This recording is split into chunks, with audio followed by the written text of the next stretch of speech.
62 villagers in an unnamed town in Anglo-Saxon era England are abducted from their homes by Vikings in the middle of the night and lie awake in the cold darkness, fearful, awaiting their deaths. Was it not but a brief moment ago we were gathered around our humble dining table, eating together as a family, as we do every night? Mother, father, brother, sister, grandmother, infant. We all gave thanks to you, Lord, for the food we were about to receive, and for another day of life. How quickly things change as we now face the acts of these strange men, evil men. Why must you kill us? We are but honest townspeople. We have done you no wrong. Take the food, but at least allow us to live. At least allow my innocent baby to live. But please, met with the cold eyes of indifference. This man has no love. Why, God? Why did you allow this? Are we not your children? Why do you continue to forget us? Why have you abandoned us for so long? Does your love not extend to us still on earth? The blood of these 62 unnamed villagers would be destined to stain the pure white snow a deep crimson red on this winter's night that was so bitter cold, but none colder than the hearts of men.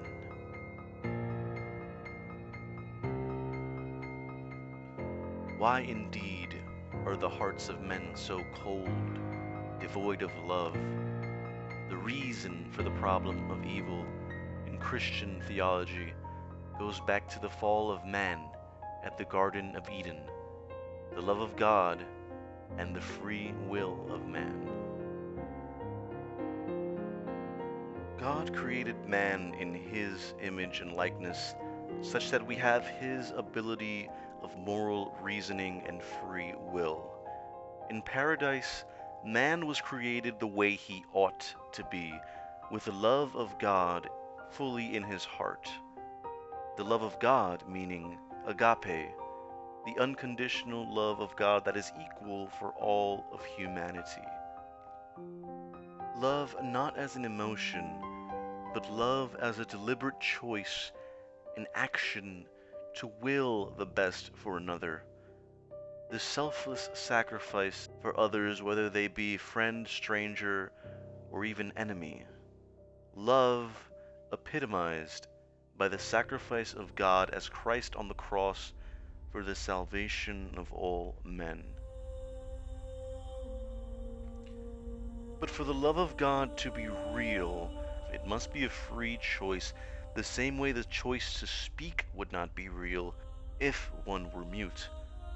This choice is illustrated by the command to not eat from the tree of the knowledge of good and evil. Now, man had the fullness of God's love in paradise and the love of God in his heart, but man chose to be like God. He chose to be the God of his own world, and now the image has been corrupted.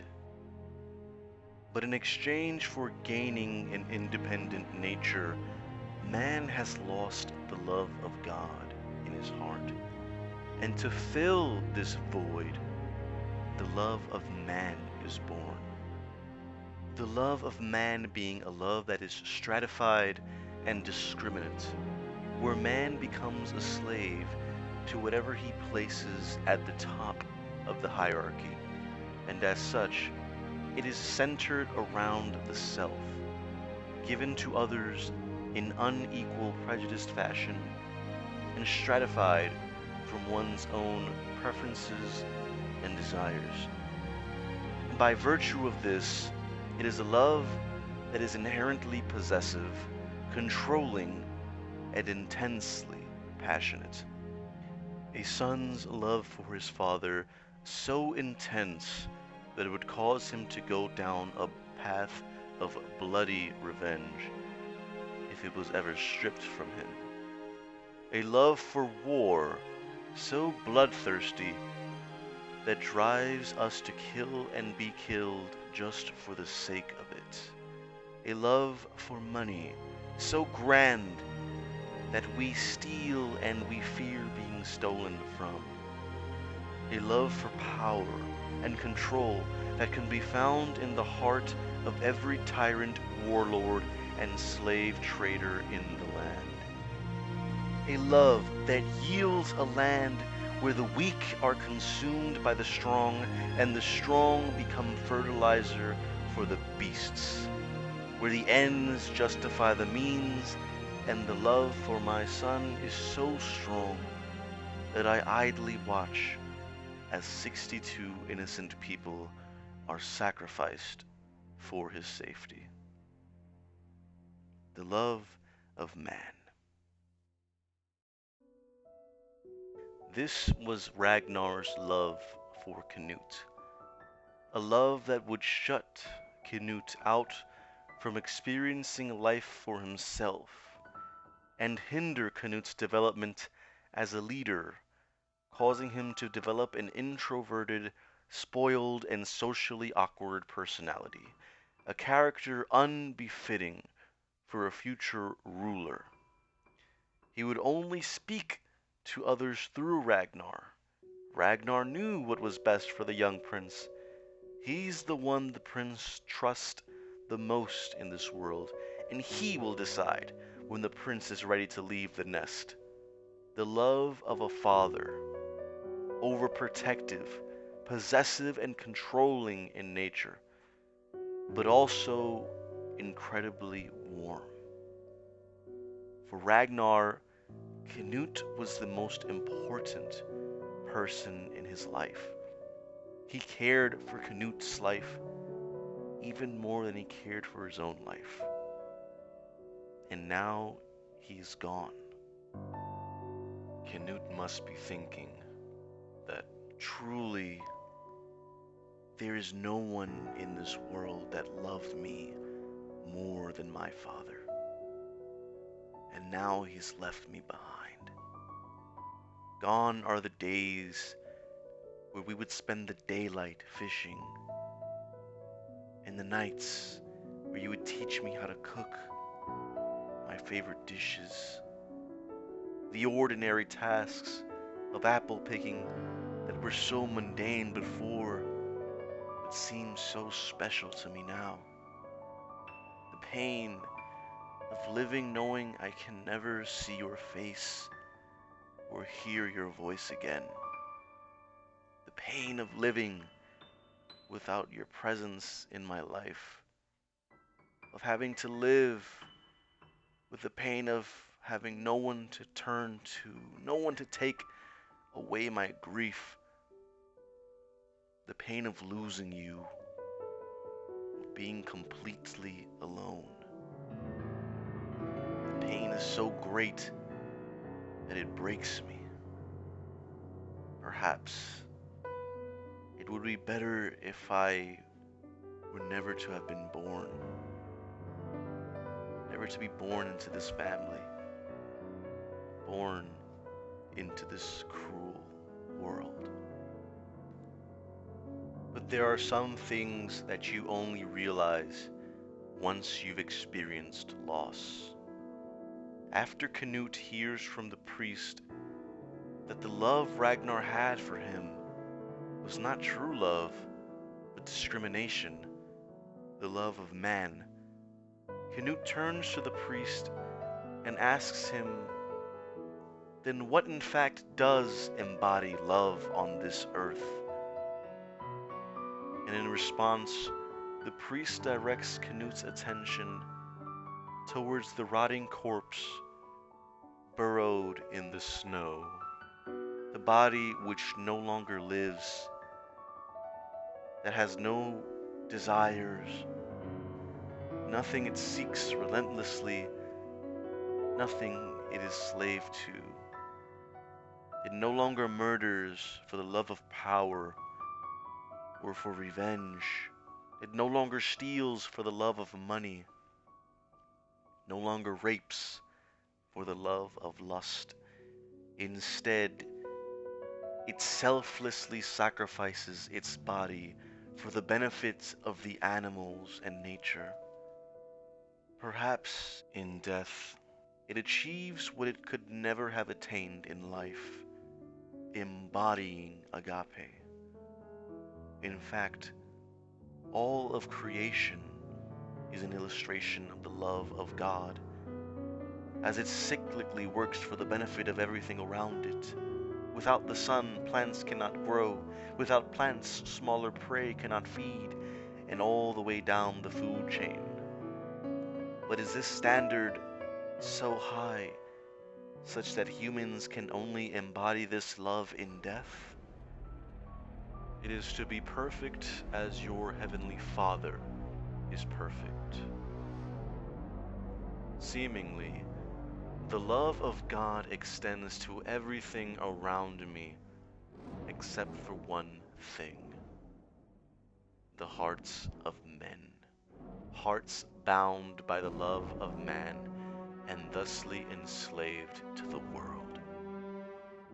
In exchange for the wisdom and independence from you, Lord, you have stripped us from your love and abandoned us. As the endless wars rage and the bodies only pile higher and higher, you sit and you watch, Lord. You sit and you watch as rape walks hand in hand with murder, slavery with war. As the innocent and the weak are nutrients for the evil and the strong, who in turn become nutrients for the beasts. And for what justification? For what purpose? To do it all again the next day?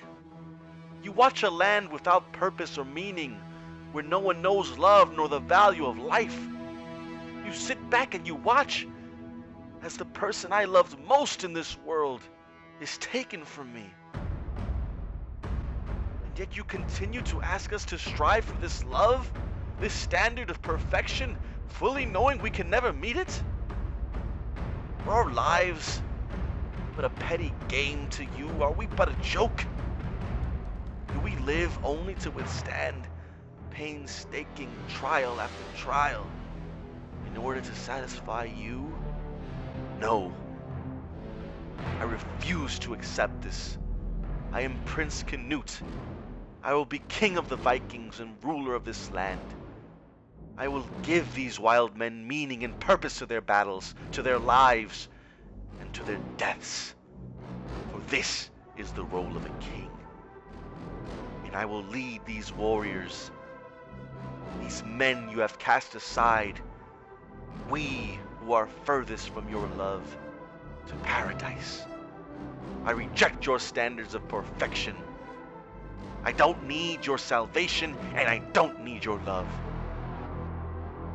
If you have elected to expel us from paradise, I will bring paradise to earth by my own hands. Canute decides to reject the love of God and ultimately place his faith in himself. He will become the god of this land. He will create a paradise for his people, give meaning to their lives, and show them what it means to love. But what of those who are not encompassed in Canute's hierarchy of love? Those of foreign lands he must subjugate, kill, and enslave in order to amass the power to rule over the land. or the bodies of his own soldiers and people that must be sacrificed to serve as the stepping stones towards his victory. It is all in order to finally achieve paradise here on earth.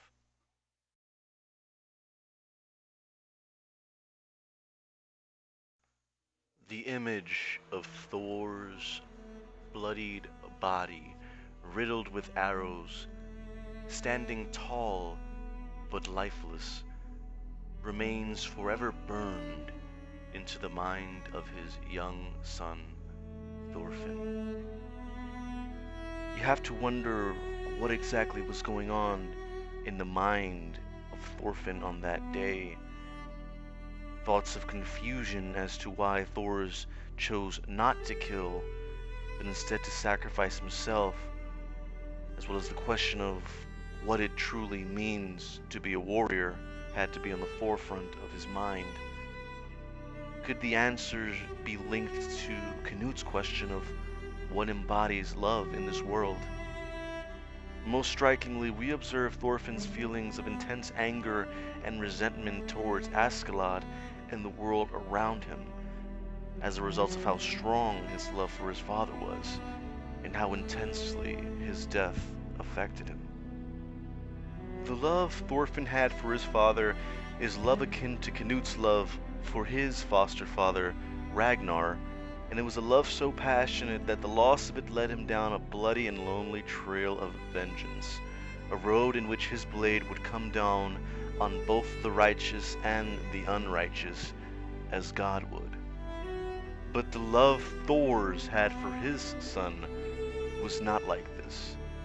Under attack from the pirate Askeladd, who had orders to assassinate him, Thors would defend his boat from the bandits, but would not take a single one of their lives.